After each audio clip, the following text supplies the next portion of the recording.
Ladies and gentlemen, from the depths of flyover country in the heartland of America, the Kansas City on the other side of the mighty Mo, welcome to Hittin the Bricks with Kathleen, the genealogy show that features your questions and her answers. I am John, your humble hubby host, and on this episode, we'll be talking to Bruce Gebbeken from the Show Me State, and for us, home sweet home, the great state of Missouri. And welcome to new listeners from California to New York and the UK, Germany, and Oceania. Now, let's start Hittin the Bricks. So we're here with Bruce Gebbeken and, of course, the brick hitter, Kathleen. Welcome, Bruce. Well, thank you. Bruce, what state are you in? I'm in Missouri. So you're enjoying this lovely weather we're having this week as well. I am really enjoying it. I'm just assuming. Are you retired? Yes. 22 years in the military. Okay. How long? 22. 22. Well, thank you for your service. I was a DUM, Director of Information Management. I'm a retired GS-13 IT professional. So we know who to call when we have trouble. Exactly. Kathleen, do you want to tell us how this happened? How did you guys hook up? I am not sure. Bruce said that he... Maybe I'm asking the wrong person. Bruce, would you like to tell us how? Yes, John, I can tell you.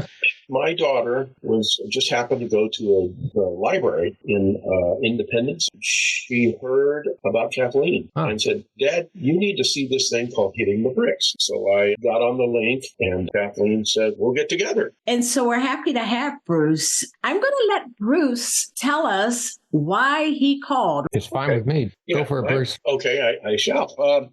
My specific question is we've been researching for a long time, and relatives have been saying this and saying that. And the way I do genealogy for myself, if it can't be proven, I'll delete it or I'll put a side note, but I will not put it on my page unless it's accurate. Well, you have to stop for a small standing ovation from the other genealogists right now. If you're listening during drive time, don't stand up. But there are a lot of people. There are a lot of people, I'm sure, who are applauding that. And my specific question was one relative, which is my great-grandfather, was James Jordan. That side of the family, they're very quiet about everything. Everything meaning they don't share things very much. And so, John, the Jordans are located in the Indian Territory, mostly around Pittsburgh County, Oklahoma. This is Cherokee Nations, I think? This would be Choctaw Nation. Choctaw? In that area. At least that's what Bruce thinks. Uh-oh. There's a teaser. Now you got to talk about it. The area is pretty much Choctaw area. But I have a lot of surprises for you, Bruce. So let's just walk through it. Tell me where you left off. You had a great-grandfather named Jim Jordan. And what do you know about him? James Jordan.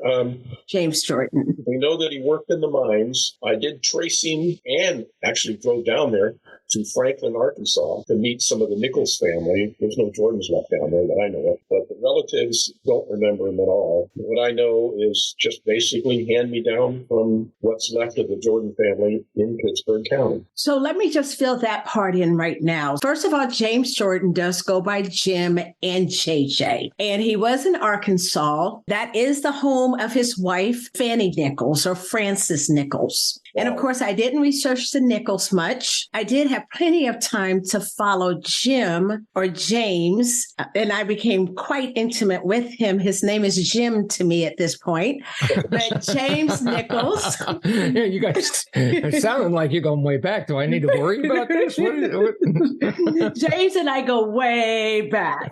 How far back are we talking? 1800s? Actually, early 1800s to 1700s. So we're going to keep talking about him. He was born around 1860s. And of course, Bruce had that information about his birth date. Where did you actually get stumped, Bruce? I got stumped because one relative said that his father's name was, his mother's name was Sarah, and his name was Jack. And they were from Old Salazar. For some reason, Old Salazar was, I think it was because of the railroad. They picked up the town and moved the town 8 miles so that they can have the town alongside with the railroad. And they said that that's where he's from. I went to the Genealogical Society in Salazar, and it disbanded. They don't have anybody that's working with that anymore. So I couldn't find any other information. I hit a brick wall. So I opened that brick wall for you quite a bit. And how did you do that, huh?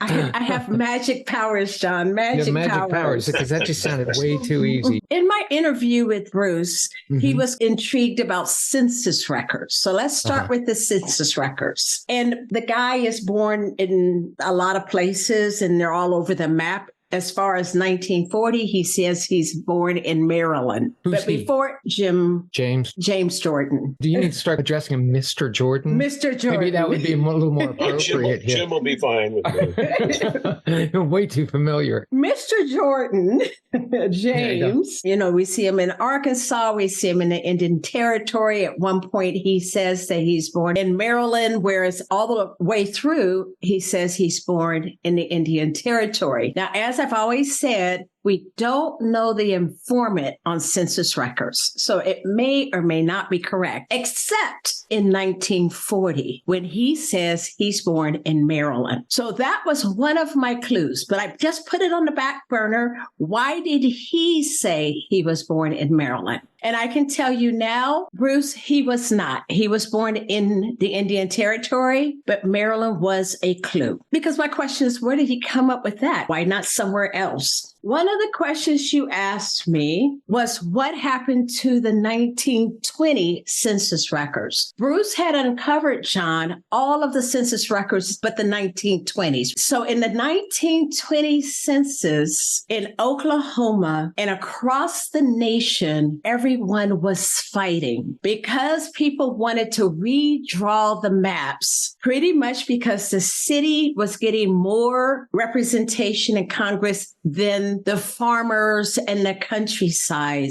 Oklahoma was part of this huge congressional battle. And so there are parts of Oklahoma in 1920 that they were not counted as they should have been and reported back to federal. Other places in Pittsburgh County, you'll see them. But in their enumeration district, which in 1930 was called 6132, that did not translate in 1920. And I just recently, as of today, got a third confirmation of that from the state of Oklahoma. So it's just a political thing, and it happens. There's other times I've seen in Kansas where they just refused to take a state census because they were mad at some politician. You did ask me another question about... Hang on a second. I'm going back because I need to know why Maryland. I'm hanging on to that. You need to tell me, why did he claim Maryland? That was not until 1940, not 1920. In 1940, I still want to know. When Jim was the informant, yes, he was given information about his ancestors, right, which had some ties to Maryland. And so he said he was from Maryland? He said he was from Maryland, but he was not. And he was 75 years old, and his health and his memory had failed him by then. Might have had something to do with that. Yes. So if you don't mind, stop jumping forward to 1940. I'm still on 1920. You're still on 1920. Oh, okay. Well, what happened in 1921? Go ahead. No, 1930. I think we're up to August of 1921. Let's hear what happened. We're going to ignore John on that, Bruce. So in 1930... I'll mute myself from here on out. So in 1930, Bruce, you also asked me a question. Why does it say on his census record, Indian Cherokee mixed breed? Yes. And that is accurate. In the 1930s, in the column of number 19 and number 20, those two columns were reserved to put in your parents' birthplace. That was normal. However, in the instructions, that would be the federal instructions for the census takers, if someone gives the race of Indian in column 12, then they were supposed to designate which tribe and whether they were full breed or mixed breed. Now, I will send you the statute that explains that. And that's how we know that he is of Cherokee, Indian, and mixed breed. We still had to prove it. I know you mentioned you couldn't find anything on that. So I went to hunting. The 1940 census did give me the clue to think about why would he be Cherokee, mixed breed in 1930, but not in any of our typical rules. And what I figured out was a migratory path. But the migratory path that I realized he had was the Eastern Cherokees. So these are totally different roles than the regular dolls and the regular roles that you find for them. And then the next clue I had was you telling me Jack and Sarah. But I'm going to stop there because you also mentioned to me that there was an issue with obituaries or death, and you tied it to Gladys. Can you tell me what that was? Okay, Gladys was involved with the burial. When he had passed away, Gladys was the person that gave him the information. When the headstone was made, Gladys was then again involved and had the headstone made. They do not match. Okay, so let's talk a little bit about Gladys. Luckily for you, your family had a news reporter. And it was Gladys Patton. She put in all of the news of Harper Valley. It is through Gladys that I got a lot of information. One of the main things I got from Gladys that coincided with Jim Jordan's wife's obituary gave us the exact date when he died. So Francis Jordan says these are the dates. This is the 1941 date that he died, and it was accurate. I do have the funeral record for you. I was able to locate it at the Pittsburgh County Genealogical and Historical Society in McAllister. Has a wonderful volunteer there named David. He was able to provide us with a copy of the funeral home's record. Thank you, David. Exactly. Yes. And I must say that this is volunteer ran in general, but it's the local people who have the history, and they have a lot of the records. It was what's called the Cheney Collection, and he was able to send that to me. I will forward that to you. What we received from them also has the exact same date that Frances Nichols' daughter, Gladys, that she provided in the newspaper in the obituary of Frances. In that obituary, I immediately went to just look at tombstones, and I noticed there were 2 other Jordans who also died July of 1941. That was troubling. So then I went to the newspapers. The newspapers let me know that there was a J.J. Jordan who was very sick in 1941. He had surgery. He was at St. Mary's Hospital. When I received the funeral record, that is exactly where your James Jordan died. It was at St. Mary's. It actually added up very well. And, we have to take our hat off to Gladys for reporting every time someone was sick or visited, because it does also give a few more hints. And one of the hints is he was sick before 1941 because Orpheus, one of his sons, in the newspaper, it said visited the mother, but it did not mention the father even being around. So one of my last questions was, why was he not around? I'm assuming this is all news to you? This is all new. Here it is. I know he died somewhere in McAllister. No idea where. Yes, at St. Mary's. The newspaper tells me that he was in 2 places, but only one of them was accurate. The accurate one, I want to say, is Wardsville. So I'm going to move forward. Yes. That is just up to Gladys and on page 2 of my 5-page notes.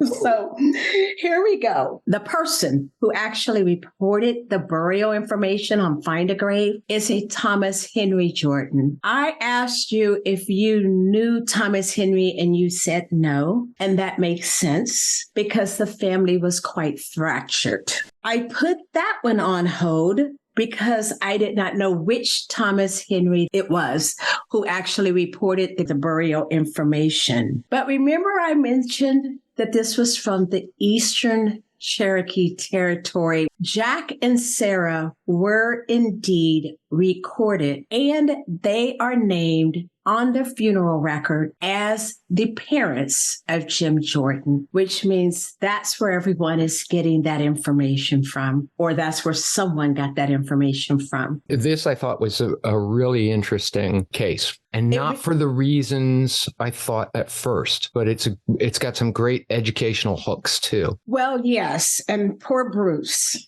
I would love to give Bruce some great information, but his entire work on this line is going to be eliminating people, which is exactly what we've done with one whole line. One court record proved that a couple was not the correct one. And that is always what we call our negative results. Bruce, we love them actually because it eliminates a larger field. So we're thinking as of today, I'm on the right track.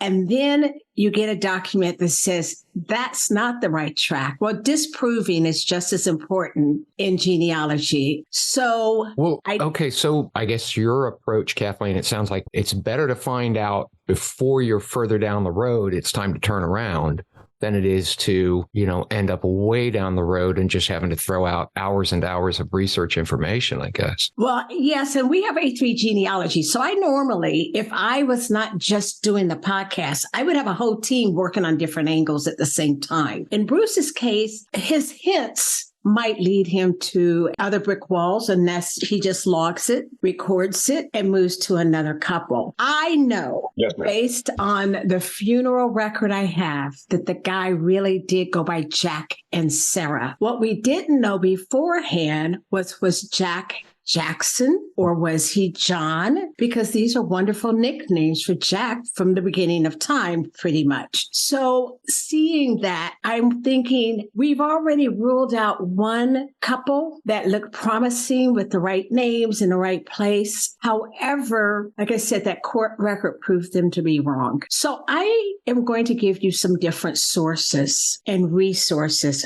for you to look at. You're going to take each one, take your time, have fun with it, because there are a lot of Jordans out there. Oh, boy. So you're going into next steps that is for correct. Bruce. So this is what he's going to do next to start the redundant process of eliminating all of those Jordans. That's correct. Well, Bruce, all but one, I guess. All but one couple left is what we're looking for. So I looked at your DNA, and your DNA is exciting, but I let it be my lead. It's like, where else can I look for Bruce? I really like the Eastern Cherokee. Matter of fact, that's almost your only option at this point, based on our previous research. The Eastern Band of the Cherokee Natives, those are the ones that you're looking at. But I didn't know something, and I have to ask you this question. At one point, you told me that you ruled out one Jack Jordan because of an age, but I don't remember what you told me. And while Bruce is pulling up that record, John, I just want to make clear why I'm doing this. His James Jordan, the son of a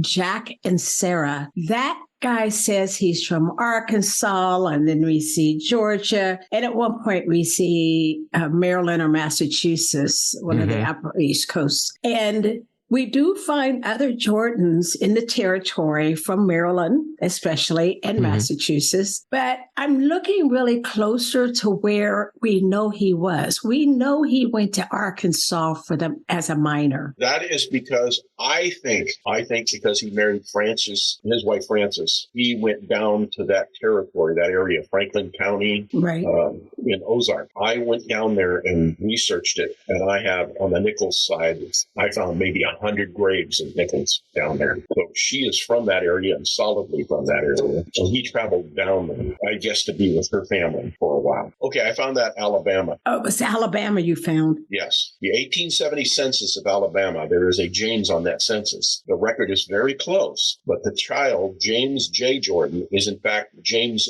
Joshua Jordan, and he died in Crawford, McLennan County, Texas in 1939. And we did see him also. I should say that. I also saw him there in James Joshua. So I'm going to turn you to a different resource, and that's the National Archives, which has a lot more information about the Eastern Band Cherokees. You will want to use that with your other databases like Ancestry, or if that's what you use. But once again, I stumbled on a family I would say you might want to start with, because they actually have a Jack Jordan of the right age in Georgia and in Arkansas. And they report a Jack Jordan who disappeared in the Indian Territory, and he's about the right age. He's somewhere between 1832 and 1835 born. And all of these people applied for Native American application through the Eastern Cherokee under one man's name. And that man is John Wyatt, Wyatt. He was 100% Native American, and his daughter Anise actually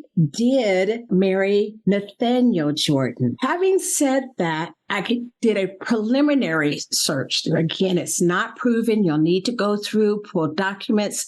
Lots of the children applied under, a lot of John Wyatt's grandchildren with the last name Jordan applied, and they all named the same brothers and uncles and fathers. This Jack Jordan really intrigues me. But again, we have to pull all the records, which I did not have the time to do, but I'm going to give you links on the National Archives so that you will see all the other sets of records, because they're federal records, right? And they applied way before the original Indian Territory up in Oklahoma. They're through, like I said, the Georgia, Arkansas, but most of them did talk about this one Jack Jordan who went to the Indian Territory. I did not go in to decipher all of these records or applications, so there's lots of paragraphs of information. That's just a good place to start. And as you're working with the National Archive records, you might find some others that you like there also. When you're looking at those records, are they transcribed records, or are you going in and looking at the actual physical copies? The nice, wonderful handwriting, which it isn't,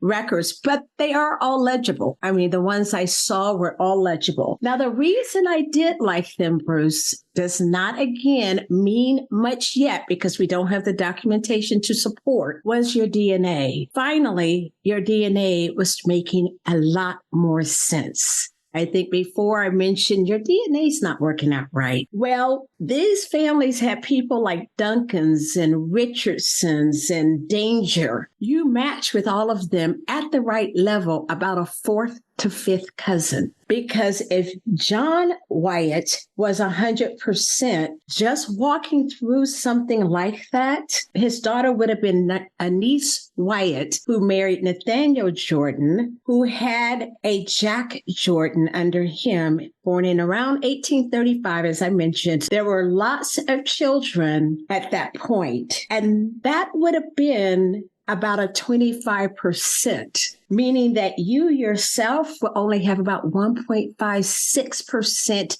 Native American. Unfortunately, because of your lovely mother, Juanita, she would have had about 3.125% on this line. But as you know, you have 25% Native American because of her other lines. Yes.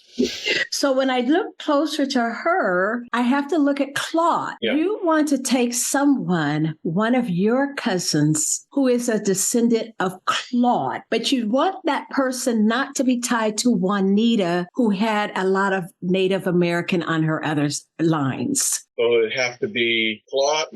All of those relatives are at Claude's level, are all passed away. Claude's brother, Jesse, his granddaughter is alive, and she does genealogy. And I have her DNA. So she also is only going to have like 1.56, which takes me to the next point. Oh, her dad is still alive, Preston. Oh, well, we want Preston to take a test. We have his DNA, but I don't have it all broken out. Oh, that's fine. So this is what I also need you to do. I know you all have been working with Ancestry. Do you have your DNA on any other test? No, besides Ancestry?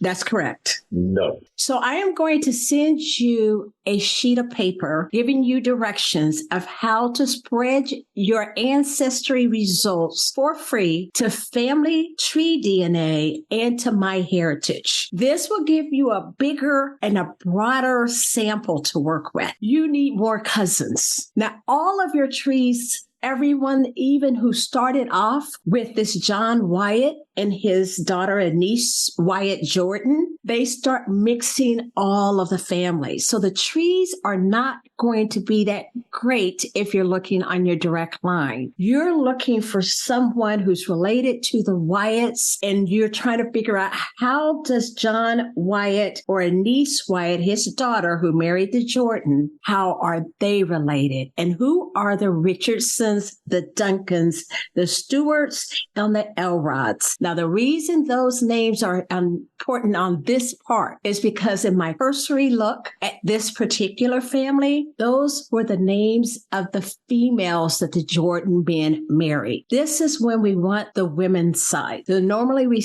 go around screaming, the women are so hard, but they also can be our biggest key to finding the ancestors we're looking for. So you match with all of these women on Ancestry, but you need a bigger pool to prove it. So that's why I'm going to have you I want you to take your raw data from Ancestry and share it on other company site. And that larger pool are cousins. And there are going to be cousins you don't know, because who you're really looking for is a fourth cousin that's going to give you the biggest hint. And very few of us know our fourth cousins.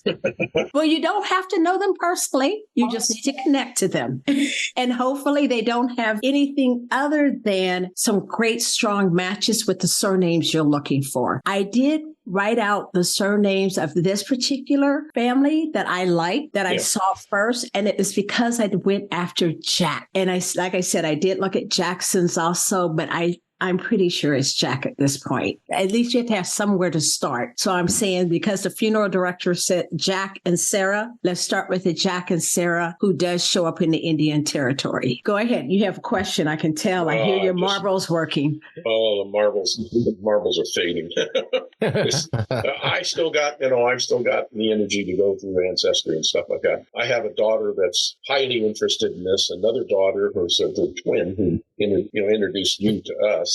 She's interested, and I have, of course, this cousin who's the daughter of Preston. Preston is the son of Jesse, who's a brother of Claude. Mm-hmm. Preston is, we have his DNA. So you do need his raw DNA, but you can get his raw DNA without you getting onto it. I'll send you the instructions on how she can download it and just email it to you. And you do want Preston's, because I'm hoping he only has a little bit of the Native American without your mother, who has a lot of Native American ancestry in general. But I do tend to think that the more that's out there, the better off everybody is. Right. We use DNA to support the paper trail. I also use it to give me leads. That's how I found this group. I went through and I'm like, okay, I need some fourth cousins related to this guy. And that's how I found this particular John Wyatt and his descendants. And then I went to the National Archives and I pulled out lots of their applications that they all do mention Jack Jordan. And as I said, most of them said, I think he went to Indian Territory. One says, we think he's dead. Last seen was Oklahoma. And then there's also another Jack Jordan that I really liked from 1874, his particular obituaries in the paper in Georgia. Now, the reason I kind of like the one I had that I've been talking about is because not only was he from Georgia, his wife was from Arkansas. So we see them both. And that's why I kind of gravitated toward that one instead of the other one. But I'm going to send you everything I have, because again, it's a process of elimination for you. I love to give you shortcuts, Bruce. There are no such things in this kind of research. Sitting there going through Latter-day Saints microfiche has been the toughest. Luckily for us, COVID came along. And they actually digitized almost 80 or 90% of their holdings. It's a large percentage. So we now can get those things from home. And if you haven't tried that, I'll send you that information also. Yeah, because I also had relatives alive during the years too that are now gone. Yes, right. That's your next steps there, Bruce. Yeah. Has this been one of the tougher ones? Absolutely. Yes, definitely. Absolutely. And not all of these end up as dinner conversations, Bruce, but yours definitely did more than once. So Absolutely. Bruce, this has been a whole lot of fun. I appreciate, you love this stuff as much as she does, I'm sure. But anybody who actually entertains my wife as well as you have for the last week or so gets high marks from me. She's thoroughly enjoyed the research. Thank you so much. Thanks, Bruce. You take care. Enjoy it. Thank you so much. Okay. Enjoy. Right. Bye-bye. Well, congratulations. You've made it to the end of another episode. Thanks so much for staying. Thanks to Bruce for sharing his questions with us. Thanks to Chewy Chewbacca Brandt, our part-time mailman repeller and full-time bringer of the boot, for his unwavering lack of interest in anything we're doing. The theme song for Hittin the Bricks was written and performed by Tony Fistknuckle and the Tardigrades. Watch for their next appearance on Cannery Row. You can find us on Apple, Spotify, YouTube, and of course Buzzsprout. We'd love to hear what you think about the podcast, so stop by our Facebook page at Hittin the Bricks and let us know.